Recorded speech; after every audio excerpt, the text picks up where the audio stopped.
Alright, so what's up sa inyo guys? Magandang hapon. So ayan, magre-review tayo nitong nabili nating camera sa TikTok, no? Budget meal, kumbaga.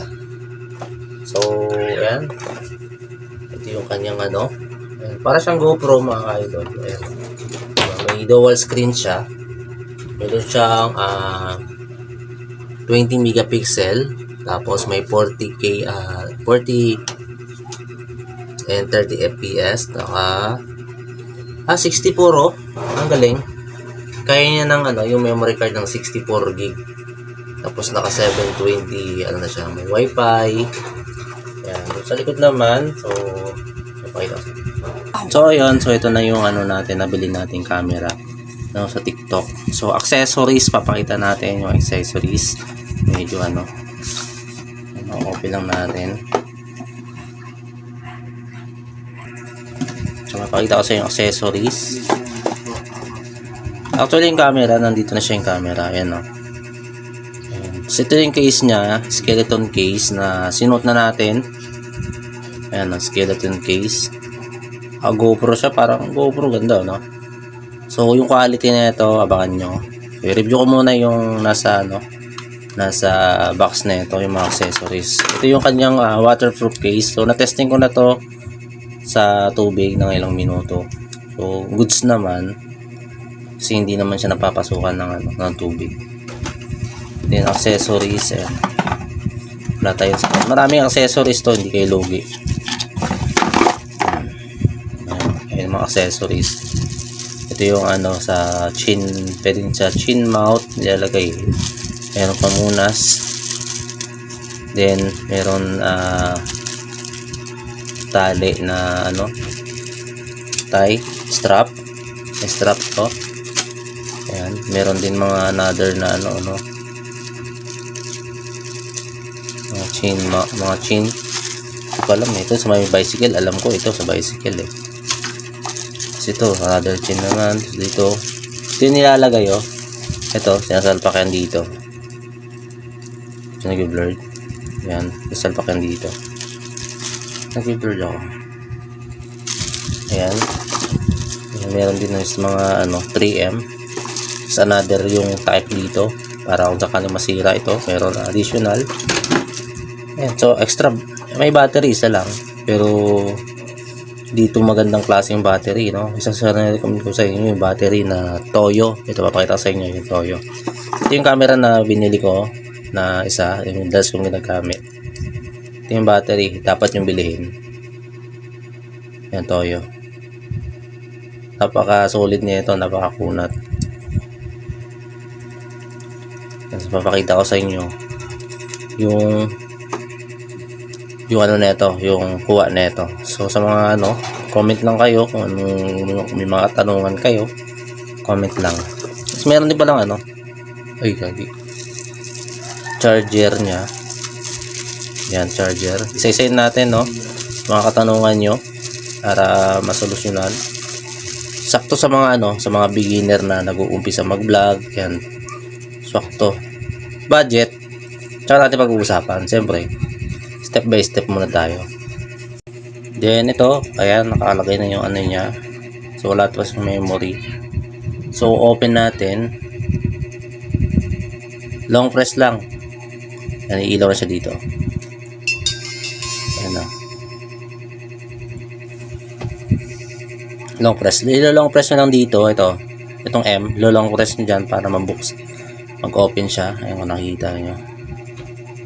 Tapos naman meron siyang dual screen. Halimbawa gusto nyo dito, ang pipindutin nyo lang itong ano to, ito sa baba. Ayan o, long press nyo lang yan. Kasi na, o diba? Hindi makita kasi meron siyang ano, yan. O, yan na. Dual screen yan mga idol. Diba? Yan. Kita-kita yan, no? Parang GoPro na. GoPro na Hero 10. Yan, Hero 10. Tapos kung babalik nyo ulit, dito lang din. Silipat dito sa kabila. O, diba? Yan kadali.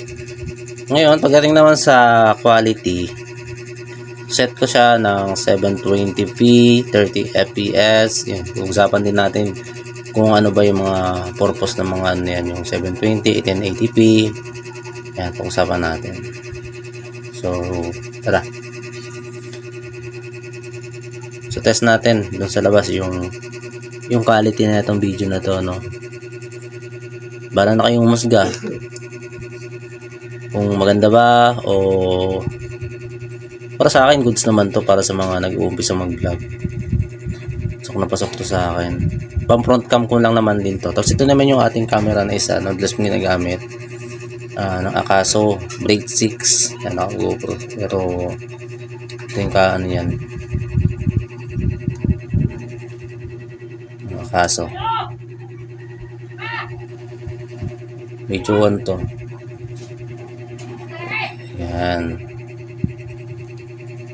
Pero kung gusto nyo rin makita yung quality na ito, so pwede naman, comment lang kayo para ma-review natin tong dalawa kung alin ba solid. Pero itong camera na to na Akaso Blade 6, face out to sa Lazada. So Lazada ako to nabili.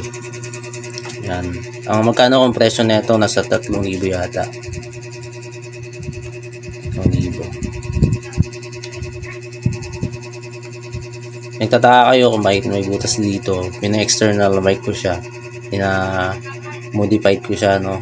Ayan, para magkaroon ng boses sa ating helmet kasi may microphone siya. Ito wala pa to. Ito. Hindi pa to naka-external mic. Pero hindi ko alam kung pwede itong sa microphone na to. Pero nagbablock pa naman din ako.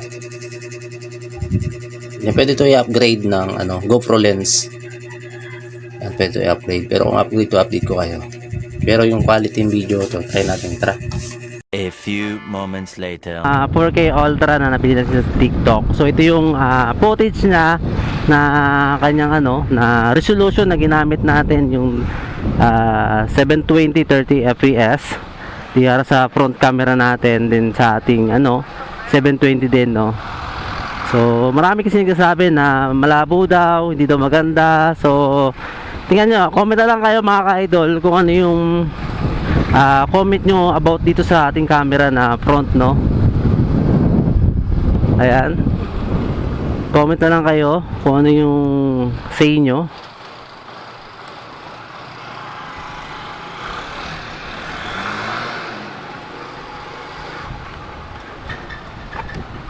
Ayan, so pagdating dito, then 720 to, so hindi ko pa to nasiset ng 1080p. So try ko muna tong na 720 kung goods nga ba, maganda yung quality niya, di ba? Ayan, so meron na tayong pang front camera mga idol, solid, di ba? Alright, then mamaya, so papakita ko naman sa inyo yung set ko na 1080p 30 fps. So bakit hindi ko ginawang 60 fps, no, yung ating set? So mayroon kasi mga purpose niyan. So siguro hindi muna natin yung topic natin yon. Yan, pag next vlog ko na lang siguro ina-topic yan, papaliwanag sa inyo kung para saan yon, yung mga resolution na ginagamit natin, di ba? Isa-isahin natin yon. So ngayon, ito muna yung pagpupukusan natin, itong ginagawa natin na pagre-review na itong 4K Ultra HD. So ito try natin dito sa may Molino Boulevard.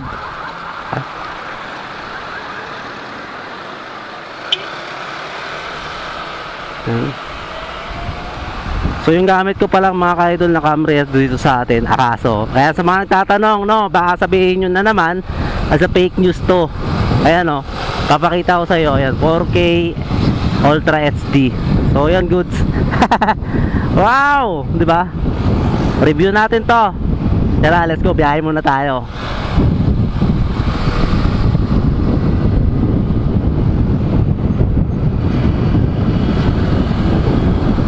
Yung ating goods stabilization, no. Pero para sa akin, no, goods naman. Pagdating dito. Uy, gabi, oh. Rat-rat, guys, oh.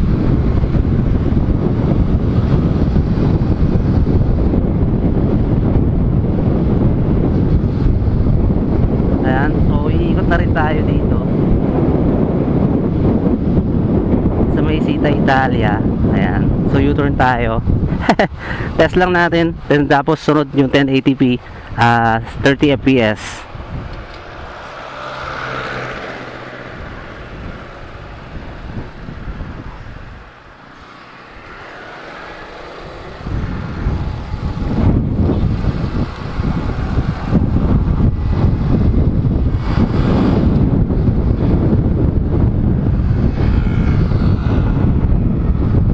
Goods ka?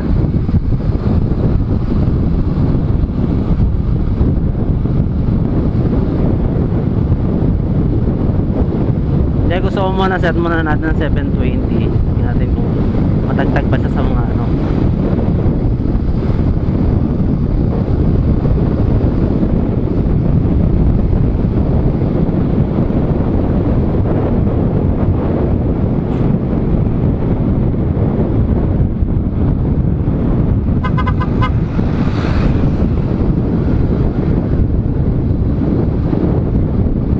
Medyo ano nga lang, no, yung sa sikat ng araw medyo parang ano siya.